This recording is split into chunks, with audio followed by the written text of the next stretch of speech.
Oh, I didn't see you there. Hi, I'm Dr. Zornak. Today's lesson will be on stress. Stress, the process by which we perceive and respond to certain events, called stressors, that we appraise as threatening or challenging. Catastrophes are unpredictable large-scale events, such as wars, earthquakes, and famines. In surveys taken in the 3 weeks after the 9/11 terrorist attacks, for example, 2/3 of Americans said that they were having some trouble concentrating and sleeping. Life transitions are often keenly felt. Even happy events, such as getting married, can be stressful. Many changes, leaving home, becoming divorced, losing a job, having a loved one die, often happen during your young adulthood.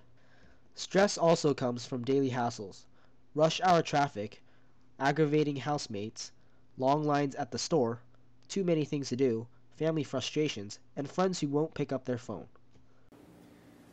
Stressors are things that push our bodies.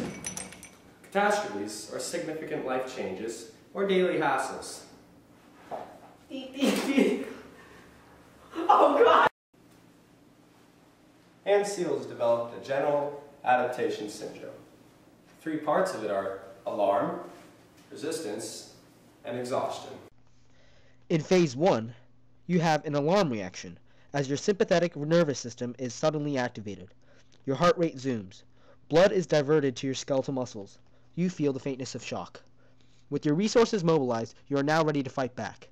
During phase 2, resistance, your temperature, blood pressure, and respiration remain high. Your adrenal glands pump hormones into your bloodstream. You are fully engaged, summoning all your resources to meet the challenge. As time passes, with no release from stress, your body's reserves begin to run out. You have reached phase 3, exhaustion. With exhaustion, you become more vulnerable to illness or even in extreme cases, collapse and death. There are 2 main types of stress. Psychophysiological illness, which includes the mind and body, like hypertension and headaches, and a newer field, psychoneuroimmunology. That has to do with the immune system. Studies have shown that stress has negative effects. Keycolt and Glaser figured out that stressed people have slower healing. Sheldon Cohen figured out that stress leads to more colds. Stress has effects on the body, like turning HIV into AIDS quicker. Efforts to reduce stress can slow down that process. Stress has been known to lead to coronary heart disease. It is North America's leading cause of death. The blood vessels that supply the heart with oxygen close up. There's a famous study by Meyer Friedman and Ray Rosenman. At the start of the study, the researchers interviewed each man for 15 minutes, noting his work and eating habits, manner of talking, and other behavioral patterns. Those who seemed the most reactive, competitive, hard-driving, impatient, time-conscious, super-motivated, verbally aggressive, and easily angered, they called Type A. The roughly equal number who were more easygoing they called Type B. 9 years later, 257 men had suffered heart attacks, and 69% of them were Type A. Moreover, not one of the pure Type Bs, the most mellow and laid-back of their group, had suffered a heart attack. More than 700 studies have now explored possible psychological correlations or predictors of cardiovascular health. These reveal that Type A's toxic core is negative emotions, especially the anger associated with an aggressively reactive temperament. When we are harassed or challenged, our active sympathetic nervous system redistributes blood flow to our muscles, pulling it away from our internal organs. One of those organs, the liver, which normally removes cholesterol and fat from the blood, can't do its job. Type A individuals are more often combat ready. Thus, excess cholesterol and fat may continue to circulate in their blood and later get deposited around the heart. Further stress, sometimes conflicts brought on by their own abrasiveness, may trigger altered heart rhythms. In people with weakened hearts, this altered pattern can cause sudden death. Stress directly relates to the heart. 17,450 women face an increase in heart attacks with stress at work. 12,016 nurses face much too high blood pressure with heart disease. A 10-year study of middle-aged workers who lose their jobs shows double the amount of heart attacks. A 14-year study of 1,059 women shows that after traumatic experiences, there's 3 times as many heart disease. Hold on 1 second. Now that we're done here, let's head upstairs.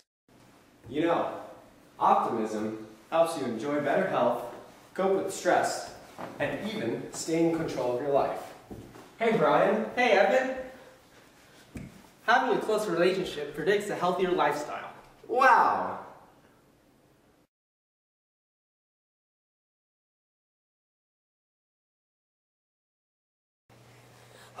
Oh hey, I was just getting in a quick workout.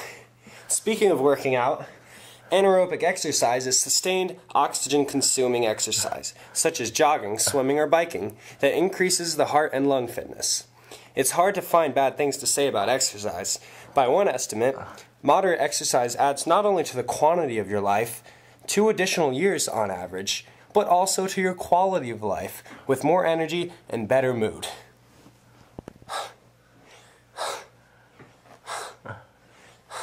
Oh, Jesus. That's a lot of weight. Many studies reveal that aerobic exercise can reduce stress, depression, and anxiety. But we could state this observation another way. Stressed and depressed people exercise less.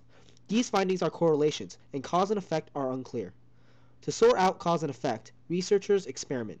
They randomly assign stressed, depressed, or anxious people either to an aerobic exercise group or to a control group. One classic experiment randomly assigned mildly depressed female college students to 3 groups. 1/3 participated in a program of aerobic exercise. Another third took part in a program of relaxation exercises. The remaining third formed a no treatment group. As the graph shows, 10 weeks later, the women in the aerobic exercise program reported the greatest decrease in depression. William Strawbridge and his co-workers followed 5,286 adults over 28 years in California. After adjusting for age and education, the researchers found that not smoking, regular exercise, and religious attendance all predicted a lower risk of death in any given year. Women attending weekly religious services, for example, were only 54% as likely to die in a typical study year as were non-attenders. Hello, my name is Professor Weiss, and I'm here today to talk about an experiment I did back in 1977 involving rats and stress. As you can see in the diagram, the executive rat on the left can switch off the tail shock by turning the wheel. Because it has control over the shock, it is no more likely to develop ulcers than the unshocked control rat on the right. The subordinate rat in the center receives the same shocks as the executive rat, but with no control over the shocks, it is more likely to develop ulcers. Thank you very much for having me.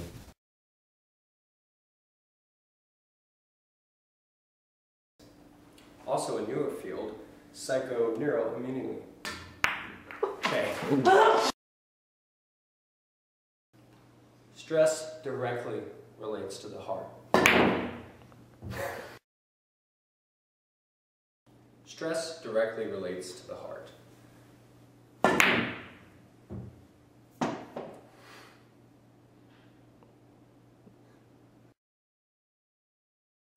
Kiko and Glazer did a study where they found out that stress has slower healing effects. Sheldon Cooper and Seals developed the general adaptation syndrome. The 3 parts of it are alarm, resistance, and excitation. Exhaustion. Just keep going. All right. I mean, seriously, come on. We don't have all day. Hold on, keep it rolling. I'm rolling. It's rolling. Ready?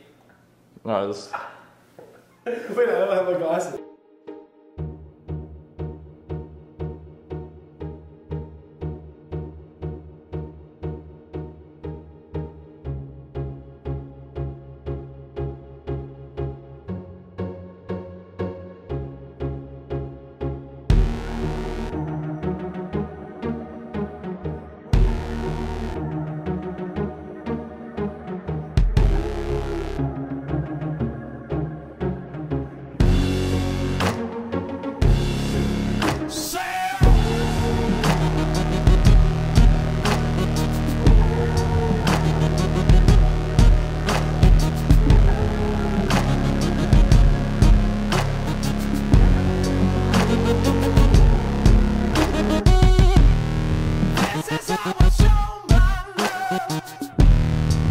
Give it to